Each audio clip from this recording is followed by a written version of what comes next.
Assalamualaikum warahmatullahi wabarakatuh. Alhamdulillahirabbil alamin wa bihi nasta'inu ala asrofil anbiya'i wal mursalin wa ala alihi wa ashabihi ajmain amma ba'du. Bapak Ibu jamaah yang dimuliakan Allah, marilah kita panjatkan puja dan puji syukur atas kehadirat Allah Subhanahu wa taala yang senantiasa memberikan kita nikmat kesehatan, kekuatan dan kesempatan. Tak lupa salam dan sholawat semoga tetap terlimpahkan kepada Rasulullah Muhammad SAW, keluarga dan sahabat serta para pengikutnya yang senantiasa istiqomah melaksanakan ajarannya. Amin ya rabbal alamin.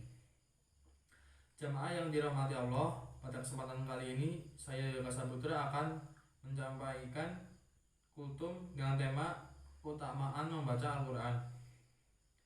Keutamaan membaca Al-Quran merupakan suatu kewajiban bagi seorang muslim untuk selalu berinteraksi aktif dengan Al-Quran dan menjadikannya sebagai sumber inspirasi, berpikir dan bertindak. Membaca Al-Quran merupakan langkah pertama dalam berinteraksi dengannya. Berikut ini adalah beberapa keutamaan membaca Al-Quran, mempelajari dan mengamalkan Al-Quran. Yang pertama, manusia yang terbaik. Dari Utsman bin Affan, Nabi bersabda, sebaik-baiknya kalian yaitu orang yang mempelajari Al-Quran dan mengajarkannya. Hadis riwayat Bukhari. Yang kedua, dikumpulkan bersama para malaikat. Dari Aisyah radhiyallahu anha berkata, Rasulullah bersabda, orang yang membaca Al-Quran dan ia mahir dalam membacanya, maka ia dikumpulkan bersama para malaikat yang mulia lagi berbakti. Sedangkan orang yang membaca Al-Quran dan ia masih terbata-bata dan merasa berat atau belum fasih dalam membacanya, maka ia akan mendapatkan dua ganjaran. Dari muttafaqun alaihi. Yang ketiga, sebagai syafaat di hari kiamat. Dari Abu Umah Al-Bahil berkata, saya telah mendengar Rasulullah bersabda, bacalah Al-Quran, maka sesungguhnya ia akan datang pada hari kiamat sebagai syafaat bagi ahlinya, yaitu orang yang membaca, mempelajari dan mengamalkannya. Hadis riwayat Muslim. Yang keempat, ladang pahala.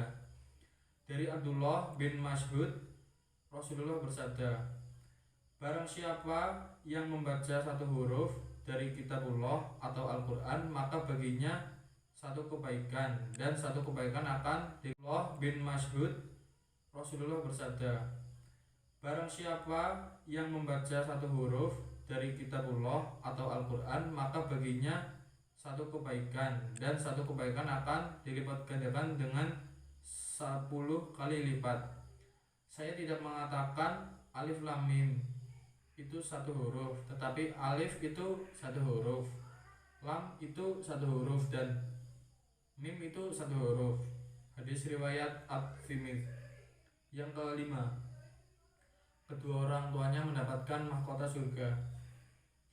Dari Muadz bin Anas bahwa Rasulullah bersabda, barang siapa yang membaca Al-Quran dan mengamalkan apa yang terdapat di dalamnya, Allah akan mengenakan mahkota kepada kedua orang tua mereka pada hari kiamat kelak, di mana cahayanya lebih terang daripada cahaya matahari di dunia.